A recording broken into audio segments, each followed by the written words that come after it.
What's up, Fire Nation? If you're here, it's because you don't play small.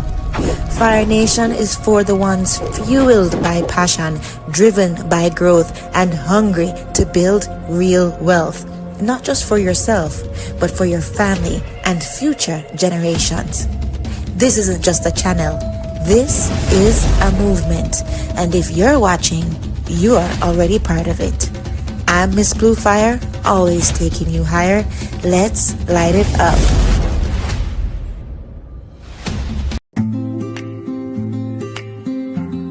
What's up, Fire Nation? If you don't play small and you're here to build, you're in the right place. I'm Miss Bluefire, always taking you higher. Let's light it up.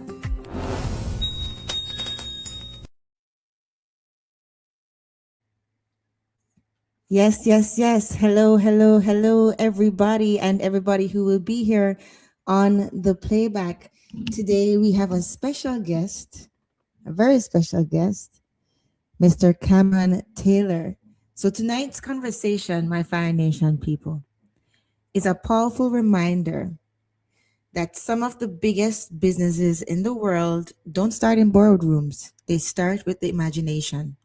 They start with frustration and the courage to build something people think isn't possible. Our guest today took something that many people would dismiss as fantasy, the dream of becoming a mermaid, and helped transform it into a real global brand, real products, real innovation, and real impact. But what fascinates me the most about this journey is not just the product itself, it's the mindset behind it. Entrepreneurship is really about seeing possibility where other people don't, or they only see play. It's about recognizing that passion, creativity, storytelling, engineering, branding, and persistence can come together to create an entirely new market. And in Cameron's case, what began as a desire to create something better became a movement embraced by families, creators, dreamers like myself, and communities around the world. So tonight we're diving deep, real deep, into the real entrepreneur journey with Cameron.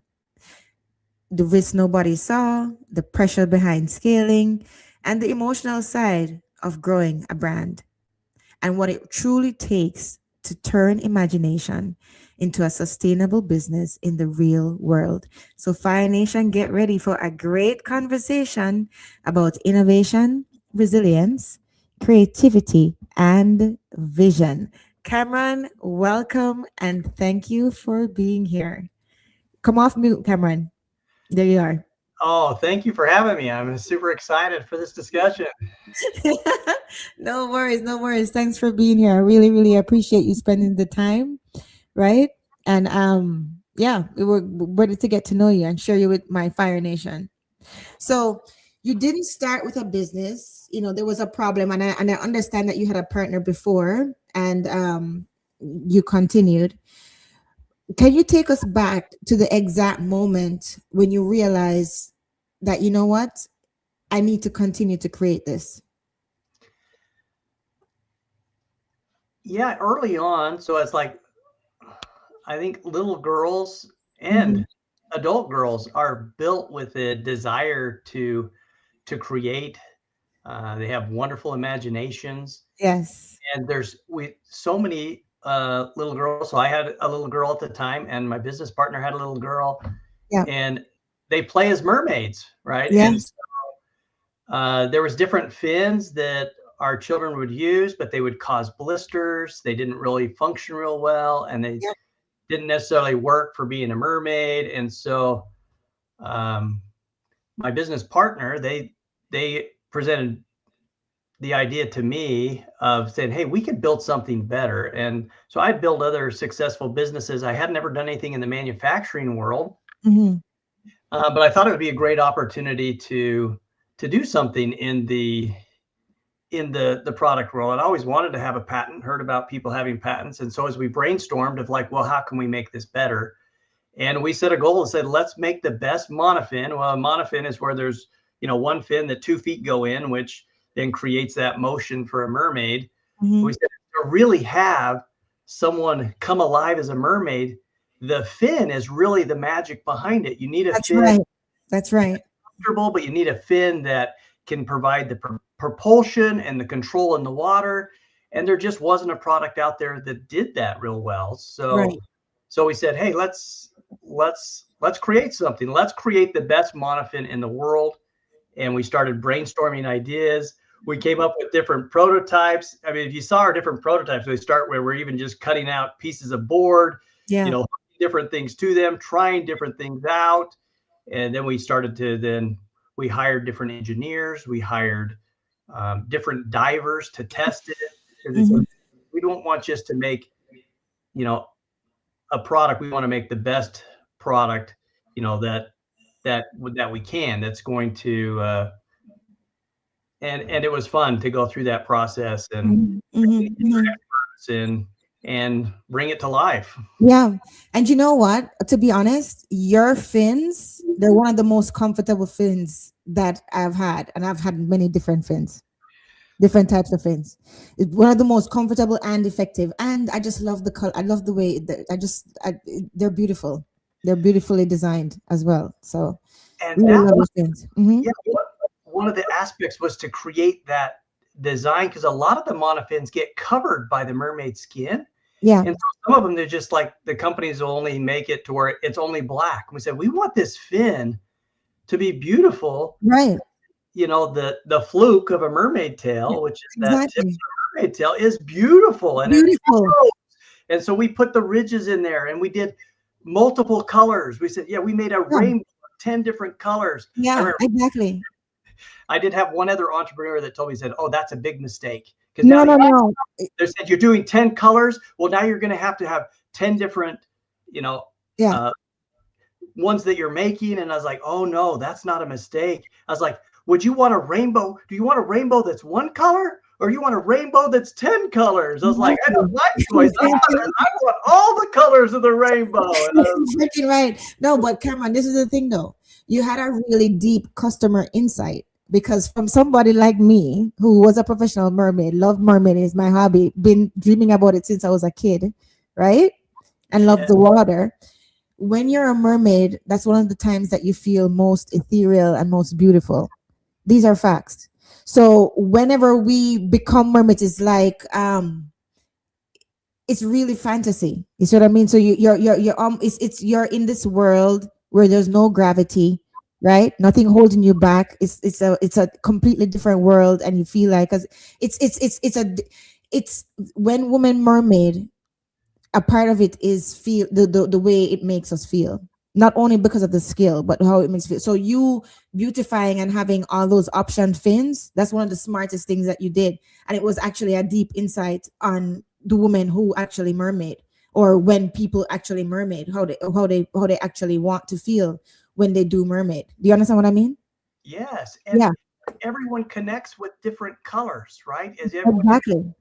own personality. Everyone is so unique. Every mermaid is The unique. mermaid and that is why I had to use your fins in the new book. So, and the fins that I chose from your store for the characters in the new book, it actually matches their character, right? So I don't want to say too much, but I find it so amazing that the fins actually fit a certain character profile, right? Perfectly too. So kudos to you on that. But continue. Sorry for cutting you. Go ahead. No, absolutely. And I think that's one of the things is like the book that you've created is magical. And those Thank you. characters, and that's the power of a book is you connect with those characters. But like you said, each of those characters is unique. Hmm. And the colors and the designs and the function of that is will vary from person to person. So it's wonderful that now the mermaid world now has, Mermaid Julia. designs, to match their character and their personality. Yeah, exactly right. 100%, 100%. So you're gonna love the new book when it actually goes to print. But it is we're working with the artist right now, so it's the final touches. So it's really I'm really excited of it, because now it's like the character actually develops, like you actually get to see the personalities more and they match the fin. So it's very interesting. So but let me ask you this: you move from imagination, right? And a lot of people, they don't move from imagination to execution, right? Most people don't. What do you think is that for you? What do you think is that spark for you that actually allows you to move from imagination to execution like that? Yeah, it does take an action plan to be able to take something from idea, and I think a lot of people have a lot of great ideas for a product or a business, but Mm-hmm. it takes, well, a lot more than an idea to make it a reality. Mm-hmm. And so part of that was finding, I had built other successful businesses prior to building the mermaid business. So I Mm-hmm. had experience in building businesses, and but I hadn't didn't have a lot of experience in the, creating a product. But that's the beauty of entrepreneurship, is that Right. there are people out there who are experts in that area. So again, Mm-hmm. when we have the idea, well, first I had to do my market research to say, hey, this is something that our daughters would love. Mm-hmm. I think there's a market that other people want this. But first, for me, I was like, well, I have to make sure that this isn't just a good idea that would just work for our children. Is this a product that there would be a demand and a margin where people would be willing enough to pay for the product to where it could actually be a profitable business? So Mm-hmm. I started with then. So as we had the idea, we started doing some market research to see, okay, how many people are searching for this product? What's kind of the demand for this product? Compared to what else is on the market? Is there anything like what we're trying to develop out there, and how we're improving on it? Mm-hmm. And that's what got me really excited about the business, is we started doing searches like Google has some amazing tools where you can go Yeah. search the what people are searching. And Yeah. there was massive volume for people searching for mermaid tails for swimming. Yeah. I'm Massive. always searching that. I'm proud of that. I'm proud of that. I'm always searching for a new tool. Yep. But there was so many people searching for this, and there wasn't very many products, fulfilling that need at the time. And Right.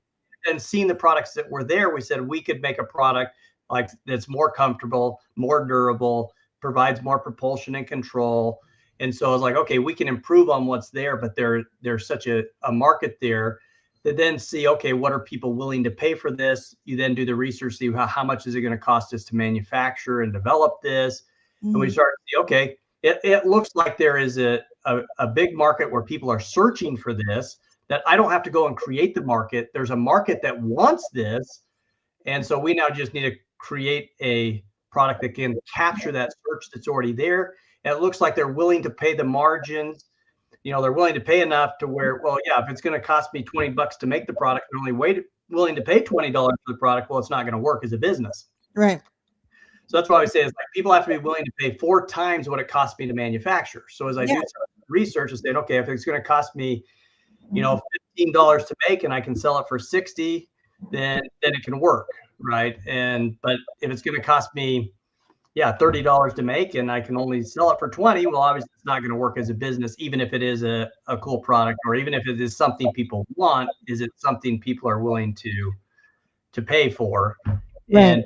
And our research showed that that was the case. So that's when we then said, okay, let's really dig in, start developing the prototypes, and then filing for patents and getting the mold. So you then have to build the mold to design the fin, and hire the injection molders. I mean, there's a lot of them process to that, but I think part of it was building that plan of saying, okay, what's it going to take it now from this idea to prototype to final product, to then also then where we can produce it in mass.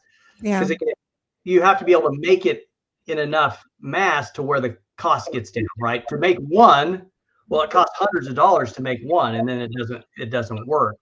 But it's like, okay, can we then do injection molding to where we can now make this in the thousands, to Mm-hmm. where you get the cost of the price down, so now is in that price point where people, are willing to pay for it. And we created that action plan of those steps to create all those different pieces to take it from, idea to a product that we could manufacture in volume, um, to then make it a viable product in the marketplace. Understood. Understood. Yeah, definitely. Definitely. People take their hobbies seriously. I know it sounds like a paradox, but it's true, right? Especially dealing with hobbies are very important for as escape, especially dealing with society, right? It's facts. So people take their hobbies, they will spend money on their hobbies. And hobbies and children, it's a those are good markets really. All right. So right, you talked about the different prototypes and and I think before we're speaking before you talk about wood and foam and different things. But what did all of those failures teach you about product development? Something that people usually underestimate. What did that? What did those happenings? What did that teach you? So some of it is that you have to try something, Mm-hmm. right? And to be able to improve upon it. And Mm-hmm. so Yeah. you sometimes have to start with having a bad product before you can have a good product. And so you have to make a prototype to start somewhere, Yeah. and then from there you then improve upon it. And I think sometimes we get, paralysis where we say, well, I just want something to be perfect at the start, and that's just not how life works or development works. Exactly. Exactly. And so you see it, and you're like, oh. But also, I think testing is one of the keys that we were able to do, and then to have people, professional mermaids, test it and give their feedback, and then you can improve upon it. And I think that's what the one thing that you learn from failure is that failure is the process of innovation and improvement. That's So when right. we have a product and it fails or something doesn't work well, then we say, okay, well, now how do we fix and correct that problem? But until you have a failure, you don't know what to fix and repair. And so I was like, so I think one thing that I learned from failure is that failure is a process of creation. And Exactly. Yeah. Go ahead, sir. I'm listening. yeah, so Go ahead, Cameron. Yeah. Exactly. Go ahead. Yeah. so I think so I don't ever view it so much as a failure as it is learning, right? And I think that sometimes we get stuck. You're like, oh, this failed, and I was like, no, that was the process towards, um, you know, to creating the product. It's like when a child's learning to walk. If we said, well, you don't walk until you can walk without falling, well, the child's never going to learn to walk. That Right. actually falling and stumbling is like, well, that's part of the process of learning. And so did the child fail when they fell down? You're like, Right. oh no, it was just they're learning how to walk and then how to run. But the only way to get there is to fall down during the process. And I think as an entrepreneur, once we realize that that's part of the process and that it's not failure, it's just learning, then I think it puts us more in the correct mindset to be able to innovate and create and continue on. 100%. I agree. 100%. 100%. Because failure is just a part of the journey. Right. So, yeah, 100%. 100%. Well, at what point did you realize that you needed outside expertise, like the scuba engineer? Right. Like, and how did you find that that decision actually elevated the product? Go ahead. Tell us. Yes, because I think as you're looking at, okay, this is my area of expertise, this is my partner's area of expertise, Mm-hmm.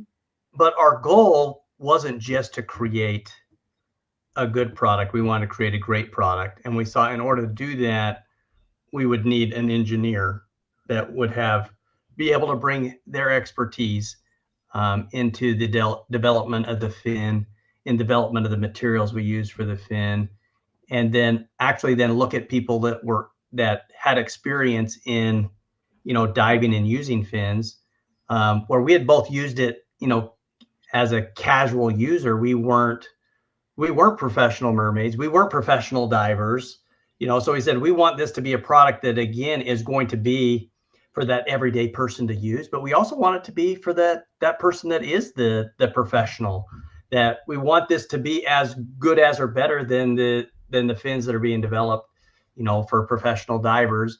But now we're just taking a fin that could be used by professional divers, but now it's used for people to build, the imaginative world of mermaids. And in order to do that, it did take a level of expertise that we didn't have. And so being willing to then hire those people on, use their expertise, pay them for their expertise, definitely elevated the product to a new level. Mm-hmm. Hmm. Yeah. What do you think you did right um, in your Kickstarter campaign? So let's start from the beginning. So you did a Kickstarter in 2015, correct? Yes. Right? And you got funded pretty quickly. Well, first of all, what did that validation feel like? And how did it change your mindset as a founder? And then afterwards, I'll go to go to that question. Yeah. What did that feel like for you? And how did it change your mindset as a founder? See, and so you had done the research to say, okay, I think there's a market for this, right? And so Mhm. you never really know for sure, and that's always the trick with entrepreneurship. There's no guarantee that you have to take the leap of faith, and you can do your market research and see, okay, it appears there is a market for this, and it appears there's a demand for this, appears people are willing to pay for this based on our research. Is like the Kickstarter campaign was really the first time we said, okay, how will the market respond to this product? So once we had, enough of prototypes and images of what we were developing to share with people that they could then pre-order, that was super exciting as we put that out and you start seeing the pre-orders come in and seeing us reach our Kickstarter amount that we had set as our goal. They were like, it provided that validation that yes, there is a demand, there is a market for this. And it was just fun to be a part of that community, to where you see that this is a community that is excited for these products, or also recognized a need for some of these products in the mermaid world. And so that gave us also some capital, to continue to develop the product and apply for patents, and start purchasing inventory.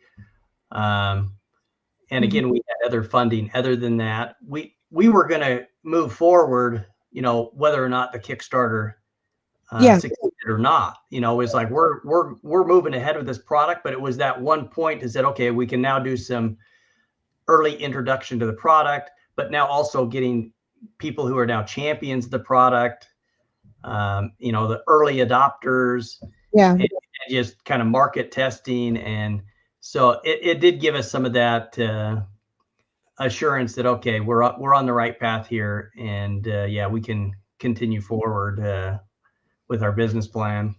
Okay. Understood. Understood. Okay. So what do you think you did right in that campaign that most founders get wrong when they try to do a Kickstarter? Well, I think one of the main things they do wrong in Kickstarter is I'll see the different projects on there and you see the price, and sometimes they'll get people in and they'll have a ton of interest at the price, Mm-hmm. but at the price they're offering that first product, they're actually going to lose money on it. So every person that actually joins their Kickstarter and pre-orders the product, they're actually going to lose money on, Hmm. and they haven't priced the product right. And so since we had done some research, on the product of what it was, we had pretty good projections of what it's going to cost, and been able to project in the margin that you need, once you have all the development costs, but then once you have the actual product cost, but also fulfillment costs, shipping costs, that I think a lot of people, they underestimate what all those costs are going to be. And Right. so they may have someone pay, $100, to pre-order the product, but the product ends up costing them, 110 to deliver. And so it's like, well, yeah, you fulfilled the campaign, but now you got to fulfill all these products, but you're not making any money at it, right? Yeah. And Yeah. that's not sustainable as a business. And I've seen that's one mistake. So one thing that we did right was we were able to price the product in a way to where there was those margins. So one, we can fulfill all the products, Mm-hmm. but we also, had built enough of a plan that we knew we could actually, execute and manufacture the product. Be able to make one product is one thing, and I see that's the other thing with some of the Kickstarters is they, you have this great idea and a prototype, but building one item and being able to produce thousands of items is two very different processes. And Right. so some of those don't move from that prototype to being able to do, significant production to where you can, one, fulfill the pre-orders, but then also be able to fulfill, the demand in the market and be able to Yeah. expand and grow it from there. Yeah, scale is its own challenge. Scaling is its own challenge. It Yeah. always is, you know? It always is. Yes. Yeah. So, okay, good to know that. Now, you started with kids, but adults like myself started asking for the product. What did that moment teach you about listening to your market?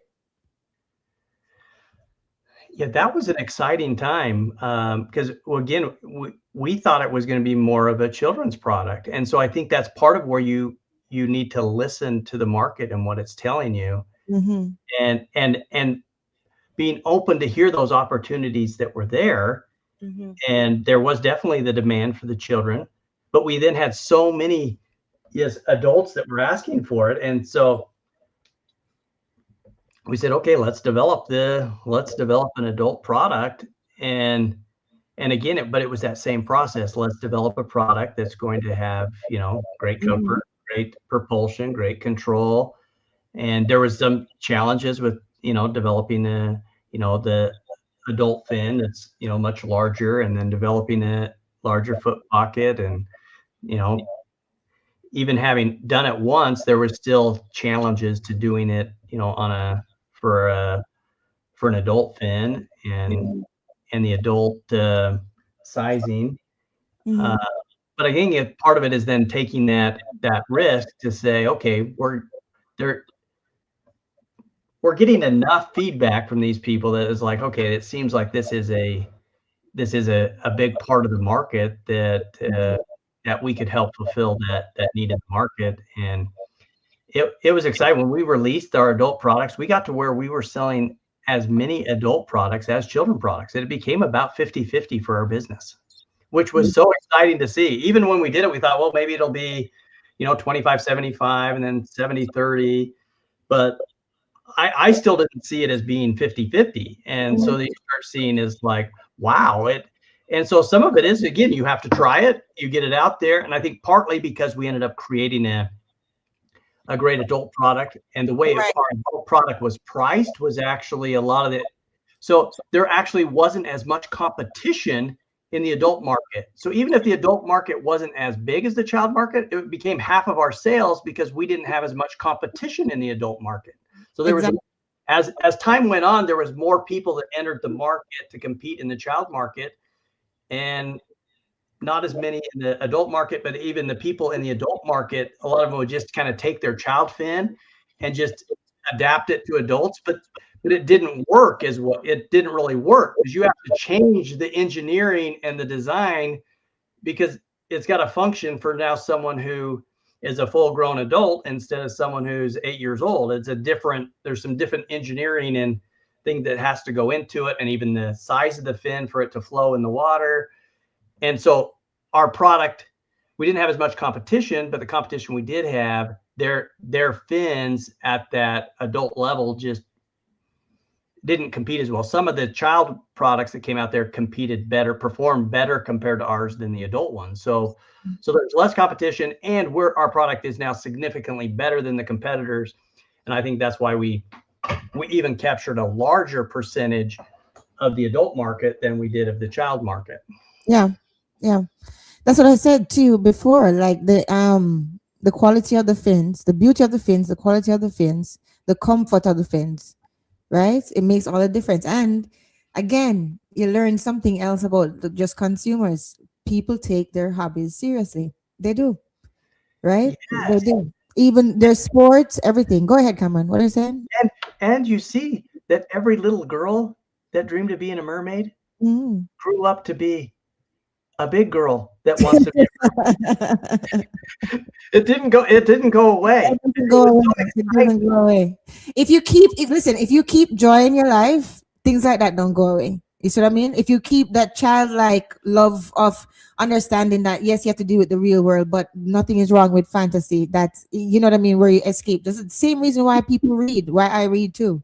Something has to is one of the good things in life, to be able to just step away and create something else, and it feeds your imagination, and it feeds your creativity, because you're feeding it, right? And you're honoring a part of yourself. And why not? It's fun. You know what I mean? And as adults, we need to continue to play. You know, it's Right. like children are good at playing and imagination, and sometimes as we Exactly. age, we lose some of those aspects of play and imagination. But Exactly. like I said, Exactly. it feeds you. It We are feels meant to create, to to imagine, and to have fun. And facts. and and whether you're 6 years old or 60 years old, that you know that those needs are built in us. And again, life becomes more full and rewarding and joyful as we experience those things. Some of my most exciting emails that I got as we're talking to customers was Yeah.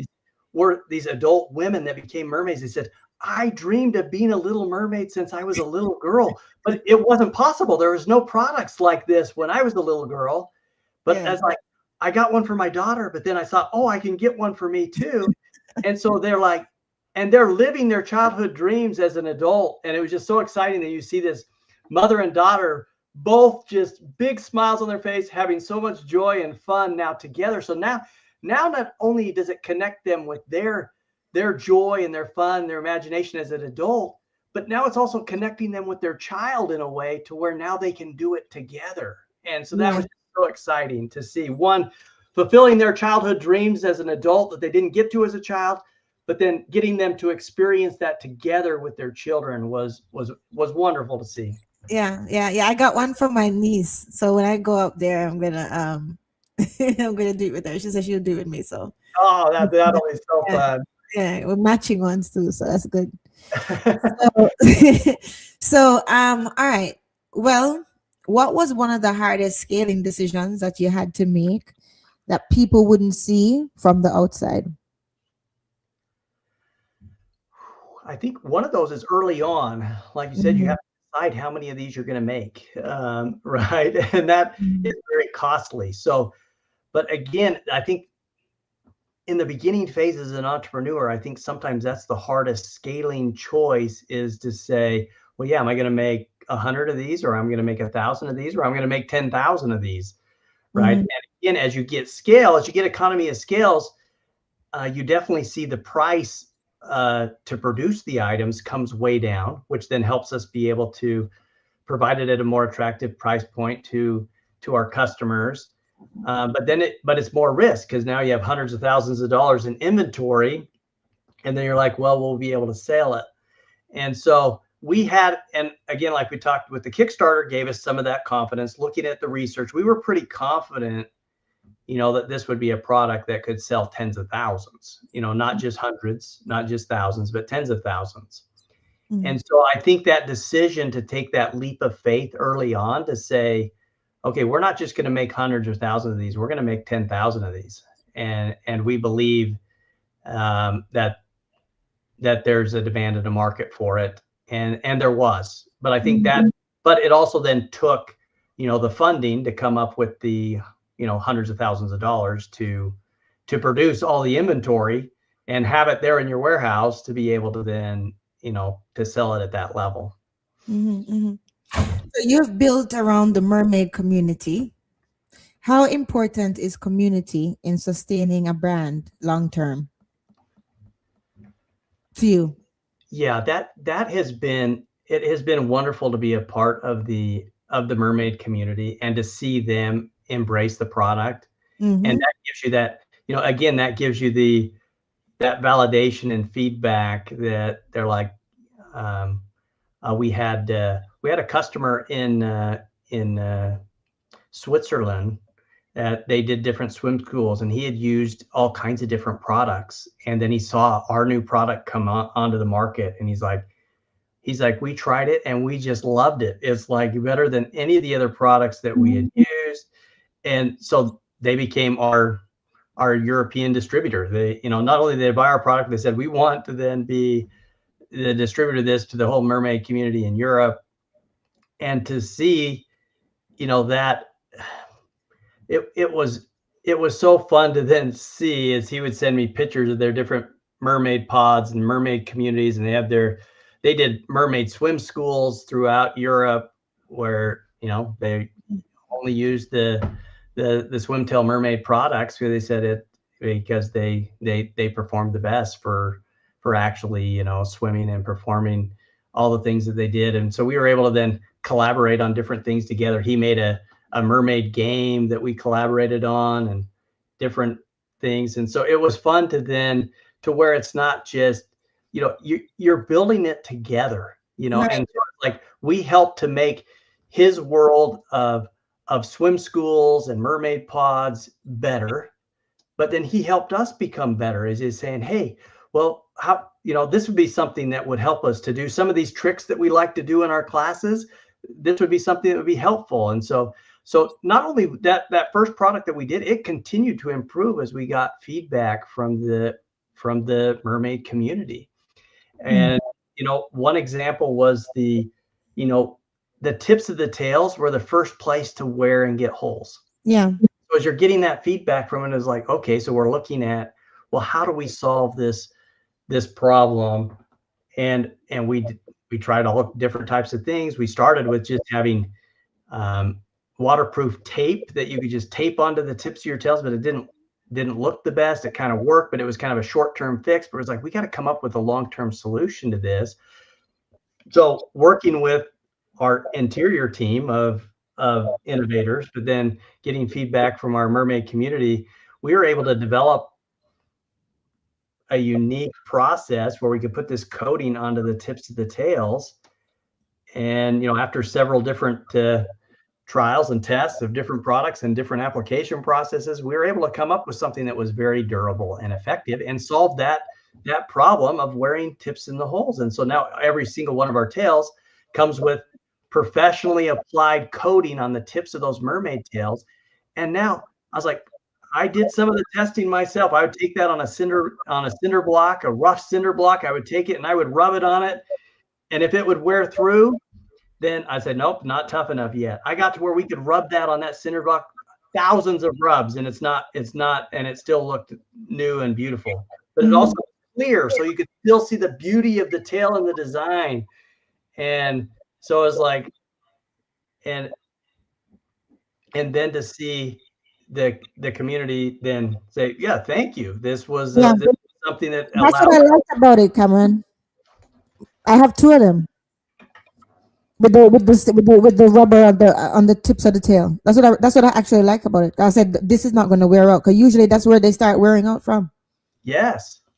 And Mm. so it then created it to where it's now a product. 'Cause yeah, once you get holes, it doesn't have that same magic and look and feel. And so, but again, that comes from hearing the feedback from the community, but it's also something that you learn by doing it. So yeah, as you're in the water and you start to see, oh, this is now a problem. You're just like, that's what one of our models is, like, for every challenge there is a solution. So we see what the challenge is, we see the problem is, and we say, okay, now how do we as a community, how do we fix this problem? And it was so fun to see, because we are designed to create. So when we reach out to our community and say, here's a problem we're having, what are your ideas?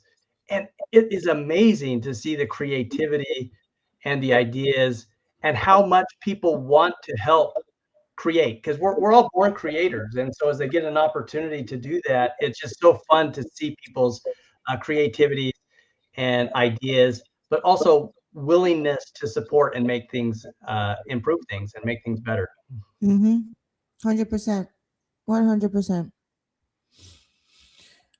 So, what would you say Suntail Mermaid actually sells? Would you say it's a product or a feeling? Well, our one of our mission statements is that we make the world a happier place, one mermaid at a time. Mm-hmm. And so it is and we help make dreams come true. And so it's a it's a product that helps it gives people an experience, and that's why it's like I love getting the different photos from customers, and it so often when they send us, you just see a big smile on their face, and so I think that was that experience, for a parent seeing their child, experience that joy and Mm. happiness and just enjoying life. Well, it's very rewarding for the child, but then it's rewarding for the parent to see the child experience that. But then when they experience it themselves as an adult too, in swimming in the mermaid tail. And so I think it's a combination of both. You have to have, the product. You have to have a product that took, you know, thousands of hours of development and work to create, because people could say, hey, I want to swim as a mermaid, and you could imagine it, but it's hard to really do that without having a product of a monofin and the fabric tail to create that, um, to bring their imagination and that desire to swim as a mermaid to life. So again, it's an experience. It's something that brings enjoyment and fulfillment, but it does take a product to deliver that. So I'd say I'd say, no, and answer your question, I'd say it's both. Yeah, I agree 100%. And the best brands do both, actually. What almost broke you, Cameron, in this journey, but ultimately ended up building you? Oh man, this is gonna be a hard one to talk about. Okay. If you don't want to talk about it, that's okay. We can skip it. No, I think that's sometimes that's why I say sometimes of our biggest challenges or our biggest hurts or our biggest pains also become our biggest teaching lessons as well. Mhm.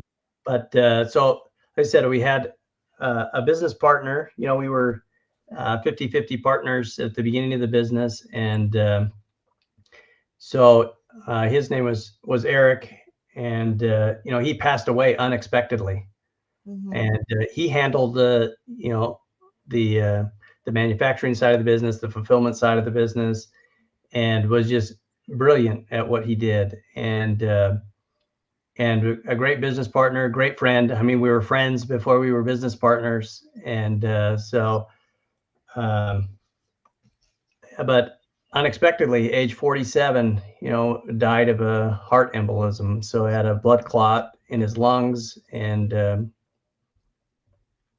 suffocated and died, and it was devastating, obviously, Yeah. to the business, because he was such an integral part of he of the day-to-day operations of the business, and was so, I mean, his children worked in the business, my children worked in the business. So when we heard the news, obviously, me and my wife, we break down in tears. My children are all in tears because he's and as we've been, yeah, friends and business partners for years. And so I think that was a tremendous obstacle for everyone. And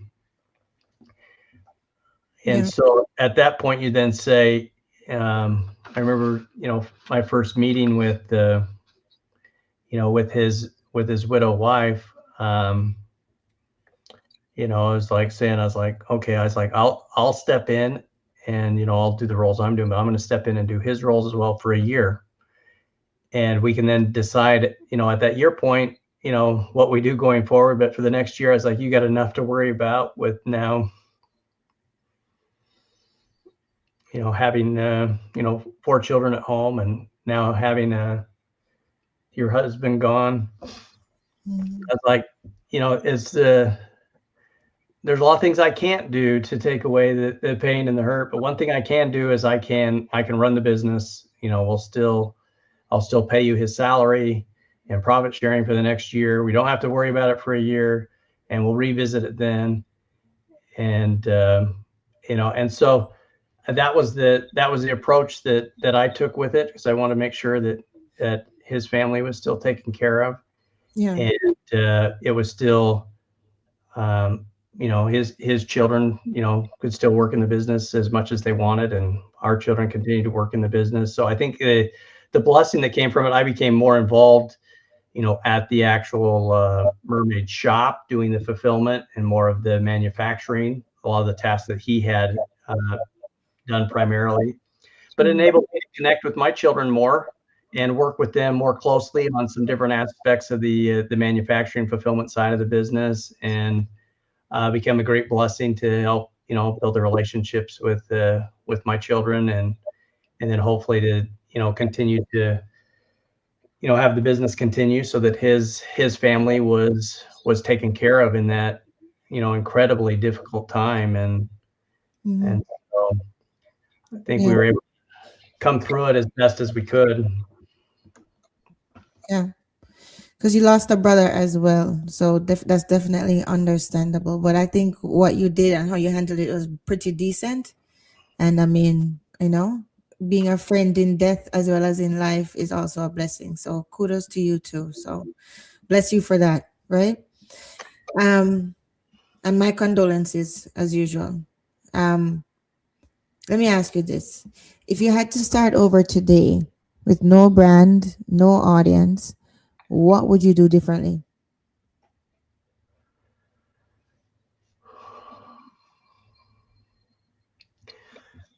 Well, now it is a very different marketplace. So when we started, there was, I think one of the advantages was is there was really very few brands in the marketplace, very few competitors, and that's now grown to. And remember when we first launched on Amazon, there was one or two other mermaid products on Amazon, and now there's hundreds, probably thousands of different manufacturers on there that are doing similar products. Mhm. So it would be a much yeah. So to start in the same kind of realm now would be very very different. I think we could still succeed in the marketplace, but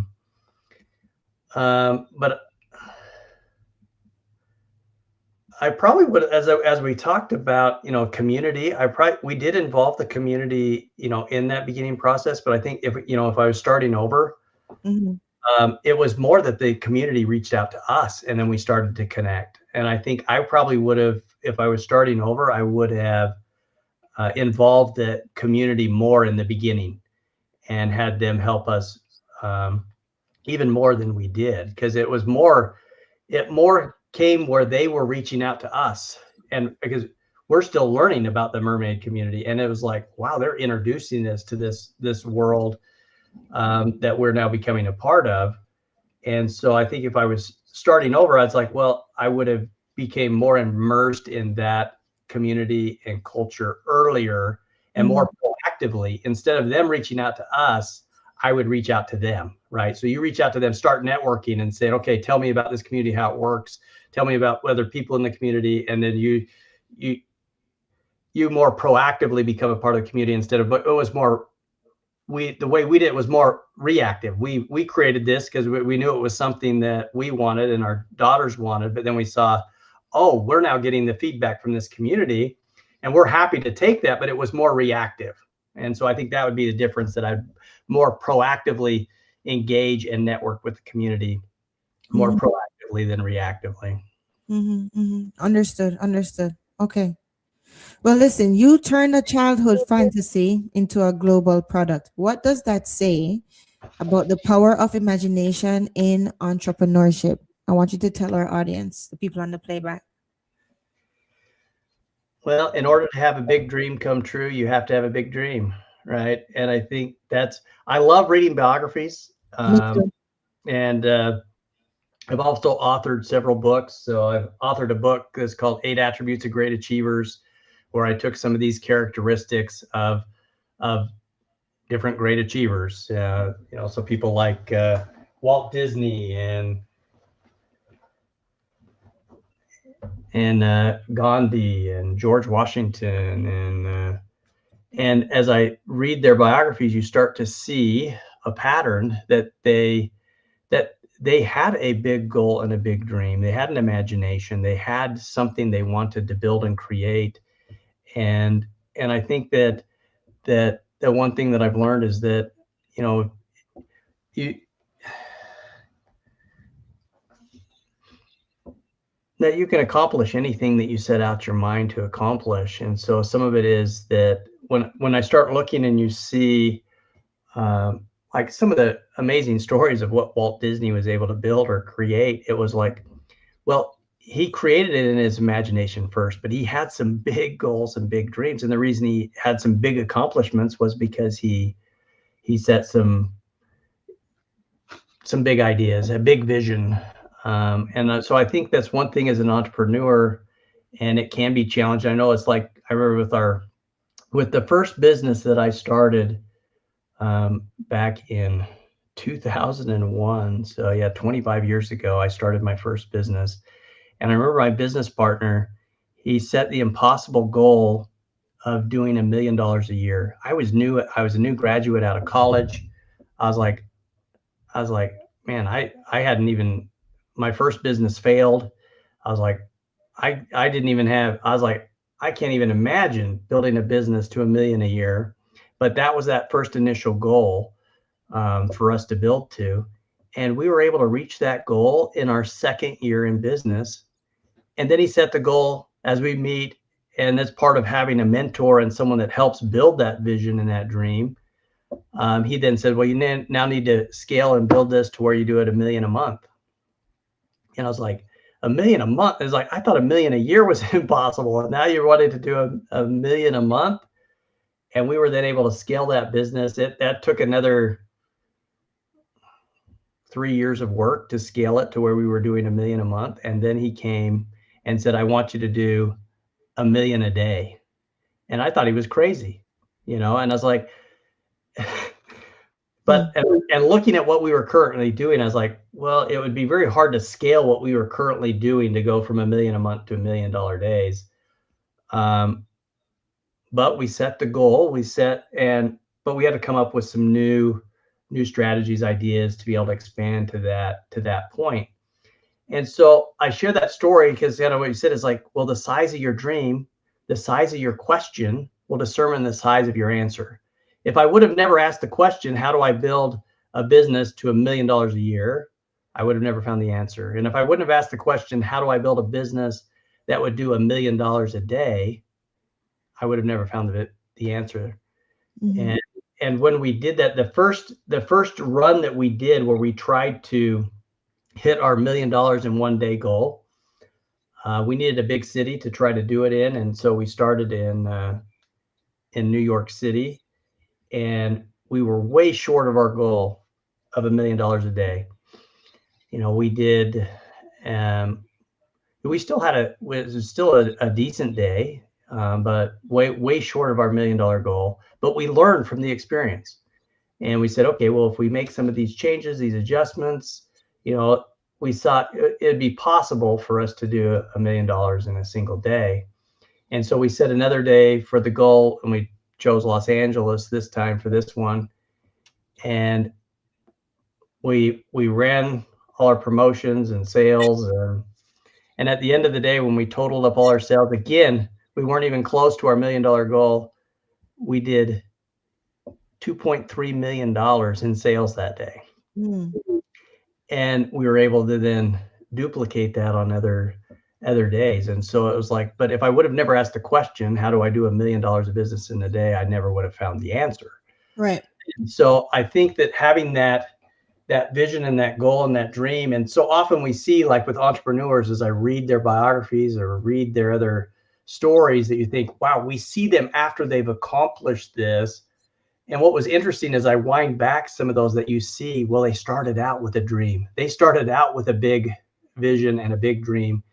And so that's why you see that they had this big accomplishment and they achieved these big things, because they started with a big goal and a big dream, and were able to then accomplish it.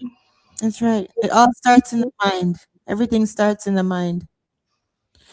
So, where do you see Suntail Mermaid going next? Product expansion, experiences, or something bigger, if you want to share? Well, I think one of the things that I'm most excited about that we do is that we're able to we always try to give back, to the community and to different charities. So we're always donating, products to different charities, causes. We donate to, the Boys and Girls Clubs. We donate to, any group that could benefit from yes, the swim materials that we build and create, and it's been fun. But it's also so fun to then see the gratitude of these organizations, and then to see, these organizations that embrace. And at first, that some of them, as you don't, they're just like, what is this? We didn't even know these products existed. And then they see the excitement from their boys and girls, and now using the product and using their imaginations. And we've partnered with the Make-A-Wish Foundation. There's um, groups that, there's little girls that when they say, what's their dream, what's their dying dream, and they're like, it is to be a mermaid. And so we've been able to, donate the products to be able to help fulfill those dreams. So where I see us going is, like, I want to see us to where we continue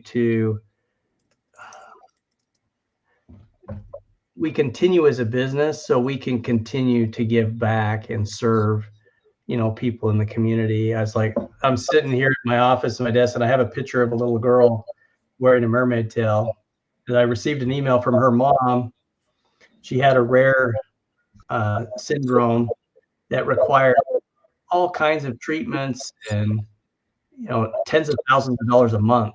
That was their expenses. And she's like, my daughter really wants to be a mermaid, but there's no way we can afford to buy one. And I was like, well, you're in luck, because your situation is one where we love to help that child's dream come true. And she sent me a picture of her little girl, this big smile, wearing the mermaid tail. She said yeah, she said whenever she'd have a bath, she wanted to, put the mermaid tail on. And so she was yeah, be a mermaid in the bathtub. But she said, but it helped her to get through the different treatments and all the things that she had to go through, because it gave her that escape and that joy. And so it was like, it is something that can be, therapeutic, and help, this child and help the family, but also help the mom. So that it's helpful for me to see, my child smile and laugh and enjoy life, even through, the pains of the sickness and the challenges that she's going through. And I remember this was one of the Make-A-Wish little girls that, she wasn't healthy enough where they could actually take her to the water, but we were able to have her in a mermaid tail in her hospital bed. Mm. And so that let her do all the makeup and everything. So she's made up as a just beautiful mermaid, and her mother sent us a photo of her in her hospital bed as a mermaid. Mm. And the note said, this is the first time I've seen my daughter smile in months. Mm. And so just that to be able to give back, and that's why I said it's so much as an entrepreneur, it's not so much what you do, but it's how you do it. Yeah. And so I think our vision for us is to say, hey, let's continue as an organization where we love and care for those who work with us. We love and care for those in the community that use our products. And then we're able to then hopefully, give back and support and donate other causes to just make the world a better place. As we said, we want to make our mission is to make the world a happier place, one mermaid tail at a time. And so I think our vision is that we continue on in what we do in making and selling mermaid tails and making dreams come true, so that we can continue to make the world a happier place. And so so our goal is to kind of continue in that vision and that purpose. And Understood. Understood. Fair enough. Fair enough. Fair enough. All right. So when people look back at your journey, what do you want them to understand about what it really takes to build something from nothing?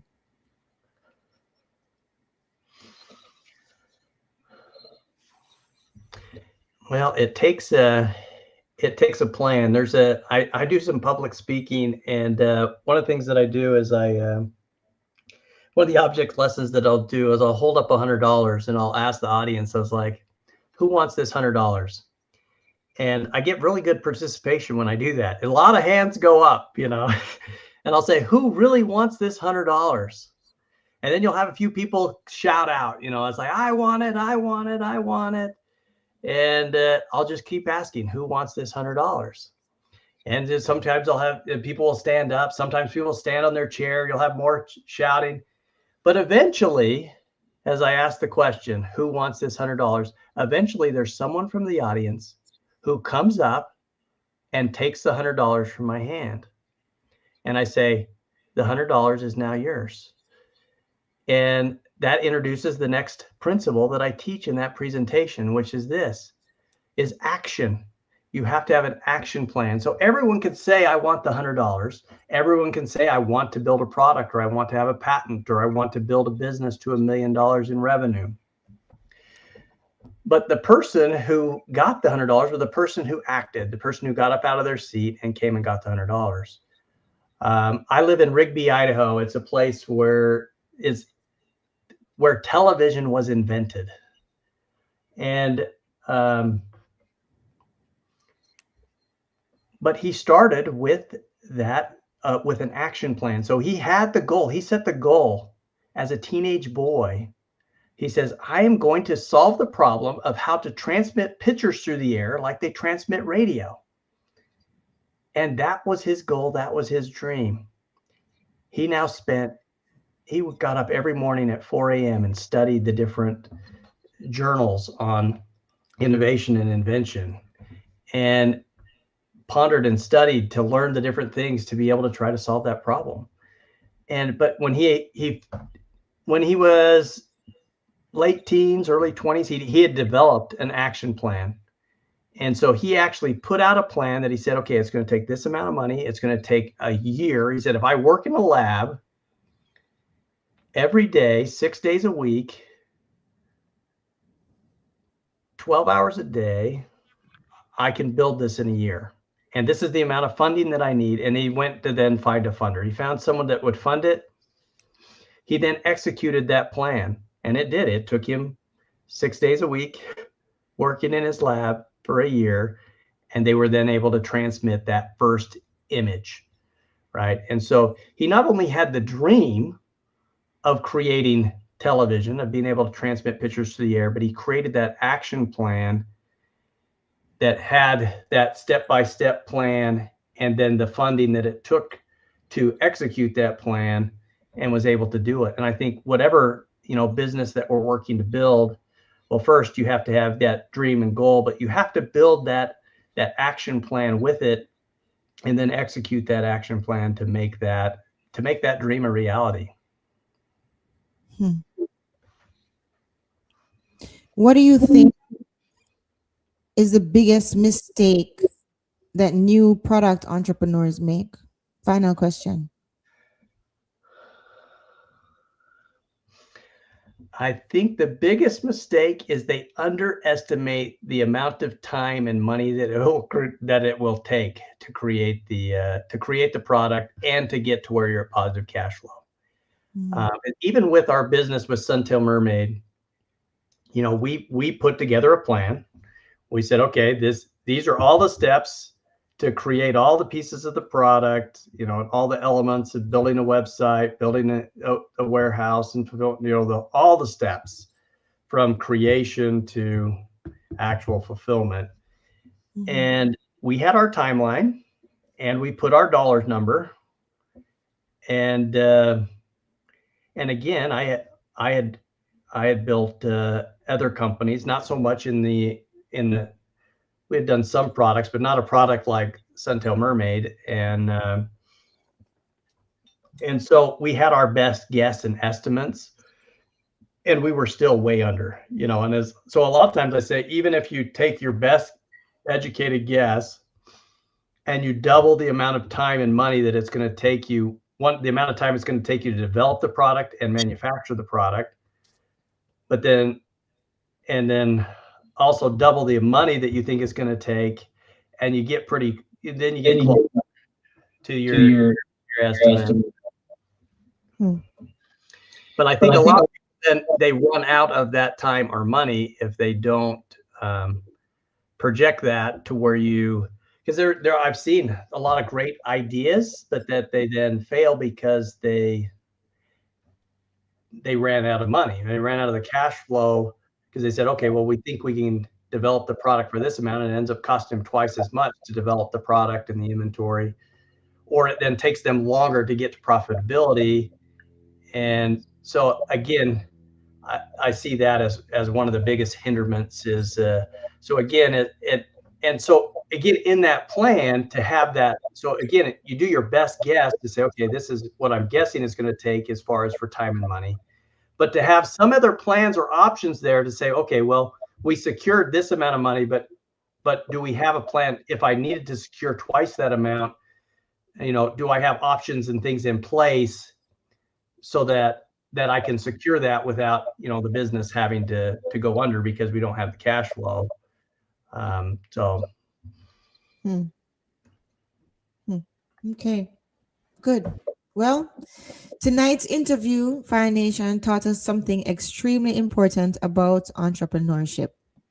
The world often tells people to be realistic, but some of the most successful entrepreneurs in history became successful precisely because they refused to abandon imagination.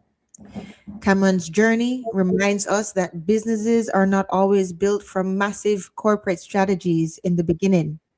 Sometimes they're built from curiosity, from solving a problem, from creating something people emotionally already connect to, from daring to believe that an unconventional idea still has value in the marketplace. And here's another lesson, Fire Nation. Innovation is not only about technology. Sometimes innovation is emotional. Sometimes it's about creating wonder, creating identity, creating experiences that people can feel. And that is what separates products from movements as well. So, whether you are building a company, launching a brand, creating content, inventing a product, or simply sitting on an idea that you're afraid to pursue, let tonight remind you that vision often looks strange before it becomes successful. And I can attest to that. So, Cameron, thank you for so much for being here and sharing your journey, your lessons, and your transparency and your creativity with us tonight. Thank you very much for being here. And Fire Nation, thank you. And also too, I look forward to working with you too more because the when the book comes out, it's really. And did you see the mermaid at the beginning of this live? One of my intros, yes, it was right? beautiful. So that tale is actually inspired by your rainbow tail, the red one that I have, Yes, it was right? beautiful. Yes. And actually, she's actually going to be the character Mermaid Bluefire in the book, in the second and the third book. So it's funny because your tales actually inspired that thought of me having Mermaid Julia meet Mermaid Bluefire as a separate person. As a, I don't want to tell too much, but it's like a ego type of thing. So there, she's actually colored differently and everything, right? So, Yeah. but that actually inspired me because I said, you know what? Why not just make that entity a different person, and the character actually fits into what I'll have her do. So I don't want to give away too much, but the character development has been like, listen, it's been so refreshing, it's been challenging, it's been drawing me out of this world, right? And it's been consuming, but it's been such flow, and it's been really satisfying. So I'm looking forward to it, but I won't say any more about it because we have to be quiet about things. So Yes, yeah, and don't give out any no spoilers here, no but yes, spoilers. but it is beautiful. You are a wonderful creator. I love seeing the imagery and the things that you're creating to help people immerse in the mermaid world and to help disconnect them from screens and actually connect with. I'm obviously a big fan of books. I've written 11 books myself that have been published. So I love books. I love reading. So I also love that you're now helping children, gain that love of learning and building their imagination and sense of play. And so you've developed some beautiful products, beautiful books. And so yes, I'm very excited to see the next one. Yeah, good. Thanks, Cameron. Blessings. And thank you very much. So, thank you for sharing your journey, your lessons, as I said before, and your creativity with us tonight. So, blessings, Fire Nation. Remember that some people wait for permission to build their dreams, but entrepreneurs, we build them first and we let the world catch up later. This is Miss Blue Fire, always taking you higher. Blessings. And have a good night, everybody. Happy Mother's Day. Bye, Cameron. Thanks for being here. Bye bye.